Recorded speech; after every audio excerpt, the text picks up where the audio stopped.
প্ৰত্যেকজন অসমীয়াৰে এখন সপোনৰ ছবি ৰৈ ৰৈ বিনালে শুভমুক্তি লাভ কৰিব। বেছি দিন নাই আৰু 4-5 দিন আছে চিনেমাখন মুক্তি লাভ কৰিব। চ' চিনেমাখন মুক্তি পোৱাৰ আগতেই যিটো অভিলেখ সৃষ্টি কৰিছে সেইটো সঁচাকৈয়ে এটা অকল্পনীয় অভিলেখ সৃষ্টি কৰিছে। বাহুবলীৰ নিচিনা চিনেমাকো ট্ৰেইলাৰখনে শ্বেয়াৰ পেলাইছে ৰৈ ৰৈ বিনালে। কিন্তু মোৰ এটা ব্যক্তিগত অনুভৱ আপোনালোকৰ লগত শ্বেয়াৰ কৰিব ওলাইছোঁ। চ' যিখন চিনেমা ৰৈ ৰৈ বিনালে জুবিন দাই অভিনয় কৰি আছিল, চ' সেই চিনেমাখনৰ যিখিনি কাহিনী তাত আধাৰিত কৰা হৈছে, সেই চিনেমাখনৰ লগত জুবিন দাৰ জীৱনটো সম্পূৰ্ণ মিল আছে। জুবিন দা সেই চিনেমাখনত শ্ৰীলংকাৰ এখন সাগৰত তেওঁ ডুবি তেওঁৰ মৃত্যু হয়। কিন্তু আমাৰ বাস্তৱ যিটো হৈছে, এই বাস্তৱটোত হৈছে ছিংগাপুৰৰ এখন সাগৰত তেওঁৰ মৃত্যু হৈছে। কিন্তু এনেকুৱা লাগে যেন জুবিন দাই আমাক দূৰৰ মোৰ অবিহনে অসমখন মোক কিমান ভাল পায়, অসমৰ মানুহে মোক কিমান মৰম কৰে, মোক শ্ৰদ্ধা ভক্তি কৰে বা ভাল পায়, কিমান অনুৰাগী আছে, যেন এইখিনি চাবলৈ জুবিন দা ৰৈ আছে। জুবিন দা আকৌ উভতি আহিব ৰৈ ৰৈ বিনালে চিনেমাখনৰ মুক্তিৰ পিছত।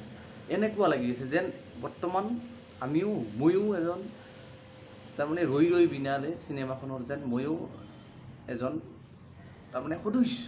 চিনেমাখন চলি আছে এতিয়া, যেন জুবিন দাৰ মৃতদেহটো যিটো কফিনত পঠোৱা হৈছিল অসমলৈ, যেন সেইটো মমেৰে নিৰ্মিত এটা তাৰমানে জুবিন দাৰ প্ৰতিমূৰ্তিহে। এনেকুৱা লাগি আছে যেন জুবিন দাই ৰৈ ৰৈ বিনালে চিনেমাখনৰ মুক্তিৰ পিছত তেওঁ অসমলৈ আহিব। তেওঁ চাই আছে যে জুবিনবিহীন অসম কেনেকুৱা। তেওঁতো কৈছিলে তেওঁ বেলেগতকৈ বেলেগ। হয়তো সম্ভৱ নেকি যে জুবিন দা আকৌ ঘূৰি আহিব? যদি আকৌ ঘূৰি আহে জুবিন দাই, তেতিয়া আমাৰ কি হ'ব? আমি কেনেকুৱা এটা ফিল কৰিম যে যিটো এই 37 দিন জুবিন দাবিহীন অসমখনত অকল্পনীয় এটা ভাৱধাৰা, মানুহ পাগল হৈ গৈছে অসমখনত জুবিন দা অবিহনে। জাষ্টিছ ফৰ জুবিন 3.2 মিলিয়ন অতিক্ৰম কৰিব আৰু মানুহ আজি আধৰুৱা হৈ গৈছে। সপোনবিলাক ৰৈ ৰৈ বিনালে কেনেকৈ উপভোগ কৰিব মানুহে, অনুৰাগীখিনি কেনেকৈ চাব জুবিন দাবিহীন সেই ৰৈ ৰৈ বিনালে চিনেমাখন। খুব এটা এক্সাইটেড, খুব এটা দুখ লগা মুহূৰ্ত, খুব এটা অকল্পনীয় এখন চিনেমা। জুবিন দায়ে আচলতে কেনেকুৱা এটা অনুভৱ যেন জুবিন দা আকৌ ঘূৰি আহিব ৰৈ ৰৈ বিনালে চিনেমাখনৰ পিছত। এনেকুৱা অনুভৱ এটা হৈ আছে, ব্যক্তিগত অনুভৱ, মোৰ ব্যক্তিগত অনুভৱ যেন জুবিন দাই চাই আছে। জুবিন দা আচলতে বেলেগতকৈ বেলেগ আছিলতো, গতিকে হ'বও পাৰে যেন জুবিন দা আকৌ ঘূৰি আহিব। কিমান এটা আশা জুবিন দা, আপুনি ঘূৰি আহক যদি আছে।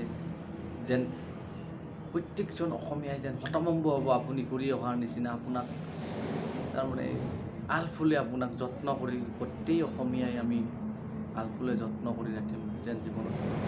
কেতিয়াও আপোনাক কোনেও একো কৰিব নোৱাৰে। যদি জুবিন দাৰ মৃত্যু হৈছিল তেনেহ'লে জুবিন দাৰ মৃত্যু হোৱা ভিডিঅ'টো কিয় নিদিলে? খণ্ড খণ্ড ভিডিঅ', তেওঁ পানীত উপঙি থকা ভিডিঅ'বিলাক আমি পাইছোঁ। যিকোনো তেওঁ ইয়তত পাৰ্টি কৰিছে সেইখিনি ভিডিঅ' পাইছোঁ, কিন্তু জুবিন দাৰ যিখিনি মৃত্যু হৈছিল সেই ভিডিঅ' এতিয়ালৈকে আমি পোৱা নাই। গতিকে তাৰ সেই কথাখিনিক আচলতে মই অনুভৱ কৰিয়ে যেন এই কথাখিনি আপোনালোকৰ লগত শ্বেয়াৰ কৰিলোঁ।